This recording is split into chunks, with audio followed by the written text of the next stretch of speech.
부자가 되려면 엔화라. 원엔 환율 급등하다. 이게 무슨 말일까요? 일단 말입니다. 이거를 먼저 한번 보시죠. 예. 히미노 로조 일본은행 보총재입니다. 무슨 말을 했느냐. 물가 목표 달성하면 금융 완화 목표를 조정할 것 이렇게 이야기했습니다. 이 말은 살짝만 뒤집어 보면 물가 목표를 달성 못하면요. 그러면 금융 완화 목표를 조정할 것이 아니라 금융 긴축으로 더 간다는 이야기가 되는 거잖아요. 말이 어렵죠. 쉽게 말하면 금리 인상 기조는 앞으로도 계속 가겠다 이거예요. 물가 목표가 달성하지 않으면. 실제로 일본은요. 지금 물가 목표를 달성하기가 쉽지 않습니다. 진짜 쉽지 않아요. 왜냐하면 7월에 소비자 물가 지수를 보면 2.8%예요. 5월, 6월, 7월 전부 2.8%입니다. 일본이 소비자 물가가 2.8%라는 건 여러분 굉장히 높은 숫자예요. 우리가 상상하는 것보다 훨씬 높은 숫자입니다.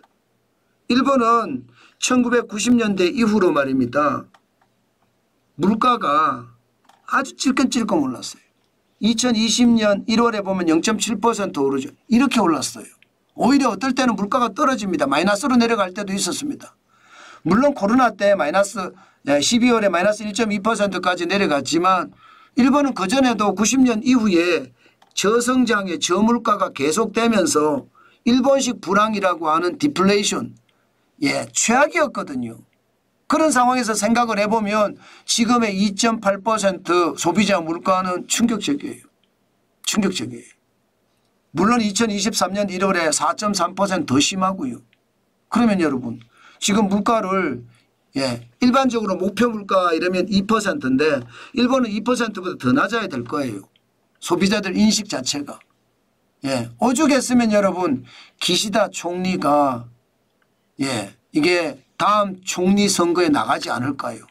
그런 이유가 물가를 못 잡았기 때문에 인기가 떨어져서 그렇습니다.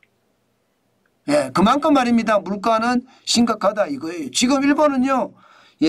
일본은행 부총재가 돌아가면서 이야기를 하는데 지난번에는요. 일본은행 부총재 중에 금리 인상 더 이상 안 하겠다. 이렇게 이야기한 사람도 있잖아. 우치다 시니치인가요? 거기는 일본은행은 더 이상 금리 인하 안 하겠다 이렇게 이야기했습니다. 그런데 다른 지금 부총재는 히노미 로조 일본은행 부총재는 금리 올리겠다잖아요. 자, 금리 올리겠다 말이 나오자마자 시장은요 금리가 올라갑니다. 10년물 국채금리가 8월 28일 현재 0.9%까지 올라갔습니다. 지난 8월 쇼크 때 0.768까지 떨어졌던 일본 10년물 국채금리가 0.9%까지 올라갔다는 뜻입니다. 일반적으로 10년물 국채금리는 시장 벤치마크 금리입니다. 금리를 올린다는 이야기예요. 금리를 올린다. 지난 7월 11일에 1.086보다는 낮지만 0.90%도 결코 낮은 숫자가 아닙니다. 계속해서 금리를 올린다는 이야기가 되는 겁니다. 일본의 금리는 마이너스 금리부터 시작을 했잖아요. 마이너스 금리. 그런데 지금은 마이너스 금리 2020년 3월 8일에 보세요. 마이너스 0.195%입니다. 1월 5일은 코로나19가 안 왔을 때입니다. 그때도 0.036%입니다. 일본은 금리가 이렇습니다. 그런데 지금 0.900%까지 올라갔으니 이게 일본화, 엔화가 강해진다는 뜻이잖아요. 실질적으로 엔화는 강해지고 있습니다. 지난 8월 쇼크 때 144.17엔까지 달러당 기록을 했었거든요. 지금은 144.76엔이에요. 굉장히 엔화가 강해지고 있죠. 엔달러가 강해진다는 것은 그만큼 엔화가 강해진다. 과거처럼 슈퍼엔저라고 이야기했던 2024년 7월 3일 161.68을 기록했을 때보다는 한참이나 많이 떨어졌죠. 저는 이런 것을 보면서 결국 엔화는요 앞으로도 엔화의 가치는 계속 올라가고 엔화의 환율은 계속 떨어지겠다. 저는 그런 생각을 많이 한다는 뜻입니다. 그렇다면 여러분들은 엔화를 사시겠습니까? 아니면 파시겠습니까?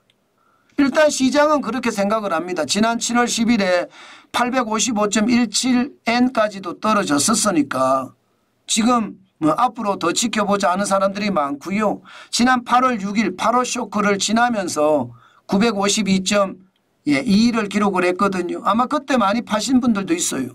그러나 최근에 들어서서 8월 19일에 908.23까지 떨어졌을 때도 있고요. 현재는 925.64를 기록을 하고 있습니다.